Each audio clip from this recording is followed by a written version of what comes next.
You know, I've done a few videos in the past, played some games, and generally derped around on the internet for a while. But I've never really sank back into my roots, you know, do the things that got me the whole whopping 55 subscribers in the first place. The kind of thing that inspired such tweets such as... No. That's the one. But a bit of an update. Just things have been a little rough at home. I've been having to get a sort of a full-time job, so I've been working really hard to get my family out of this debt. Save us from being perpetually homeless forever. But I just wanted to get back into doing reviews, because those are the things that I've loved the most to do. Reviews have always been this thing that I just have to sink into because it's my favorite type of content. Because granted, I've only ever done one, and the other one was sort of a top 10 kind of thing, but really those are the types of videos that I absolutely love to do. Why do you keep looking at me like that?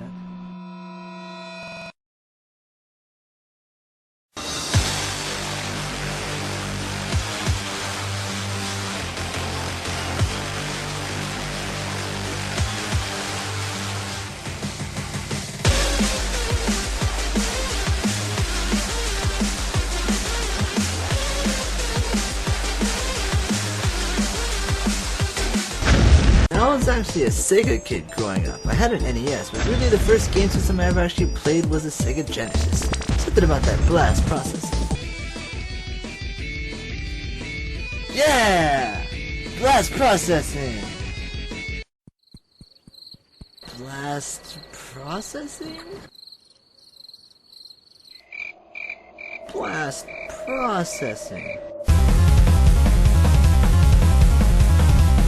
Blast processing! Now that doesn't mean I don't love to sit down and play me a ton of SNES games. In fact, some of my most favorite RPG games have been on the SNES. Come to think about it, the SNES had a ton of RPG games. One of my favorites being the Secret of Mana and Ticket of Evermore series, but maybe we'll save that for another time. The Sega was one of the first systems I ever had, and most of my small, feeble, weak-minded childhood memories came from the Genesis. And in fact, one of the very first games I ever played from the Genesis was this one. Soldiers of Fortune, or as I know it as, the Chaos Engine, or Chaos Engine. That's what I called it as a kid, because I was dumb. The Chaos Engine, originally released on the Amiga 500 PC system in 1993, and let me tell you, the Amiga 500 was a whole new thing in and of itself. I mean, just check out this commercial. You are about to step into a brave new world of power, performance, and productivity made possible by the new Commodore Amiga 500 home computer. Sit back and get set for the ride of your life. I am the Commodore Amiga 500. I am the ultimate home computer. So easy to use, with powers and abilities far beyond anything you may have ever experienced before.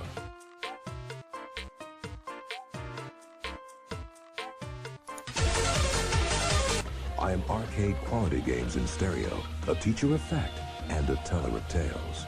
I am 512,000 bytes of pure power. Did you hear that? 512,000 bytes of RAM? That's like 5 seconds of my favorite song. And get this, it can be upgraded to 1 whole megabyte. What? Look out, Mega Man! There's a new Mega in town, and it's gonna bite you.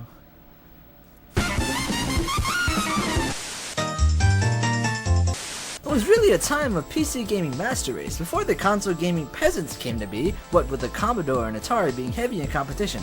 One of the things that I loved about the SNES and Sega system was their knack for some of the best music in that generation. And this game is no different. Check it out!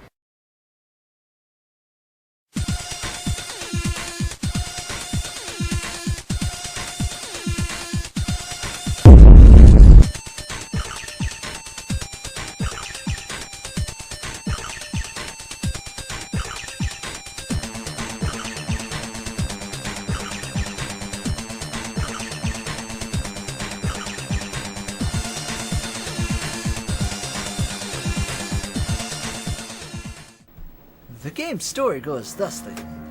Sometime in the last century, an experiment with the time, space, and early computers created a bizarre machine. The inventor's name was Baron Fortesque, and the machine was called the Chaos Engine. Although primitive, the machine became incredibly powerful and turned against its creator, thus forming the program called the Chaos Engine. Its power to corrupt space, time, and matter was out of control, and a cloud of chaos descended over the land, and humans and animals were turned into ravenous beasts. The results were soon discovered, and it's up to our 6 hard-nailed mercenaries for hire to take care of the job. Chaos Engine? More like William Gibson and Bruce Sterling's The Difference Engine of Chaos! Characters consist of Uncle Fester, Kevin Sorbo, Sherlock Holmes, and a bald Ozzy Osbourne scientist previously known as Priest.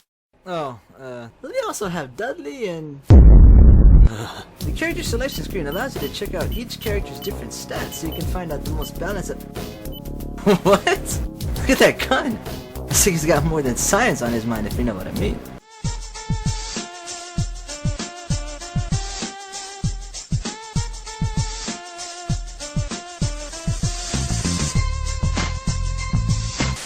As I was saying, the character selection screen is a nice touch in that it lets you see each character's stats so you can pick out the most balanced one, or the one that most suits your playing style.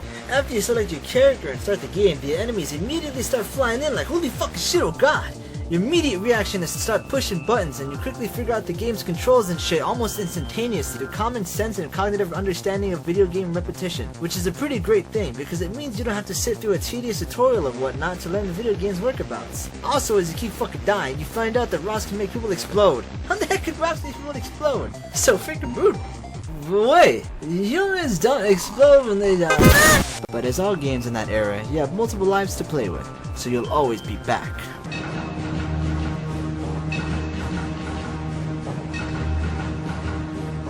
Though each time you die, you lose out on points and coins, which can be used to upgrade your character's stats and weapons, which is something I like. Having a high score really didn't mean that much, but in this game, it kind of rewards you for how well you do on a stage. The better you do, the more coin you stack up, dog. Gotta make that money!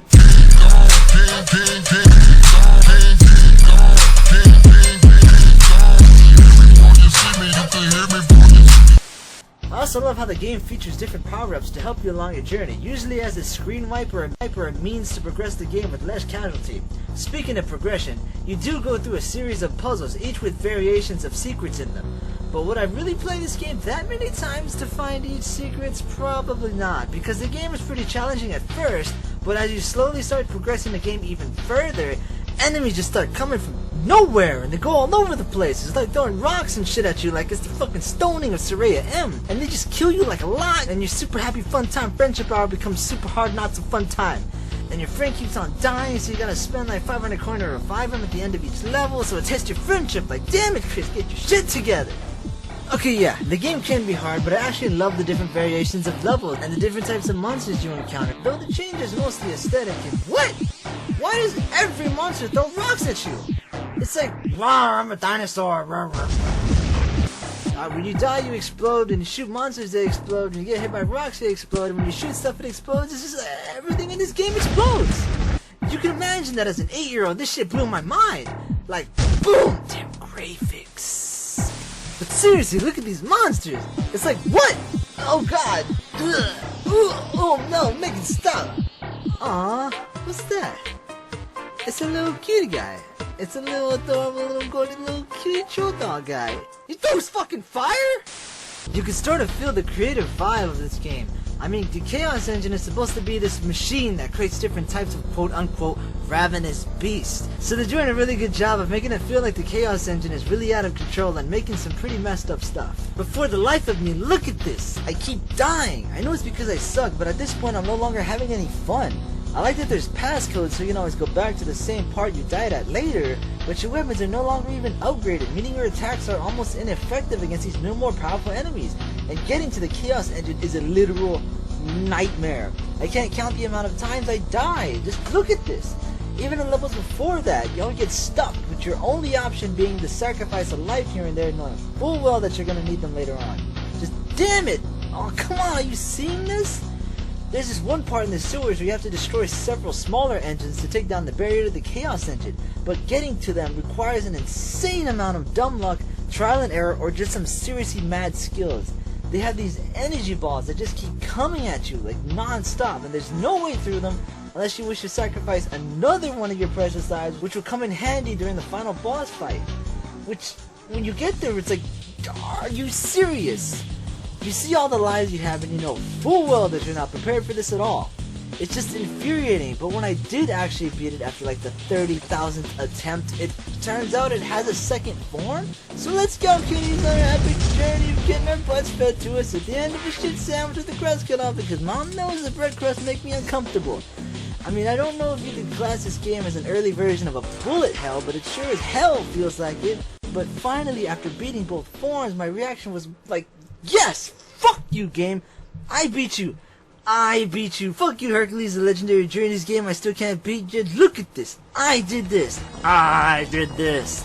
It then treated to a nice, terrible piece of retro scratchy voice acting. I have guided you here so that you might set me free. The chaos has ended. You will be remembered. And this shit made me flip my lid when I was little, because obviously I hadn't heard much voice acting aside from the power-ups guy. So when this dude started talking, I was like, what? My video game was talking to me? This is so awesome! He then tells you the chaos is over and that you set him free, but he looks so sad. I had a lot of fun at the start, but I probably won't be playing this game too much after this. Maybe with a friend or something, but other than that, it's just straight up frustrating. But overall, Soldiers of Fortune is your average fast-paced, run-and-gun style shoot-em-up monster pew-pew that your friends can sit down and play, and then proceed to argue over because your douchebag of a friend keeps hogging all the good coins and power-ups, and if you didn't know your friend was Jewish, you're bound to find out in this classic two-player co-op shoot-em-up hold down of a good, awesome, fun-time video game 1993. So I give this game 5 best-selling novels out of 10 chocolate fudge. It's okay. It's pretty good. Good music. Credit design. Yeah, it's okay. Pretty good. Pretty good. Pretty good. I mean, it's creative. It's fun to play. You can run around and shoot. You know, it's fun. But if I were to be given a choice whether to trash it or treasure it, I'd probably treasure it. It sucks to play on your own, but if you have a buddy with you and you suddenly lost your Xbox 360 One and your PS34, or if you feel like watching your friend die a couple thousand times, then give it a whirl. Give it a go. Give it a gift on the first date so it doesn't think you're sleazy. But at the end of the day, when all is said and done, it's just an opinion. Thanks for watching. Hope you enjoyed that video. Be sure to like, comment, and hit that subscribe button for more content. Also be sure to follow me on Facebook and Twitter for more awful jokes and video updates. You should probably check out some of my other content as well. They're right there. Go on. You can do it. I believe in you. No? We'll see you next time then.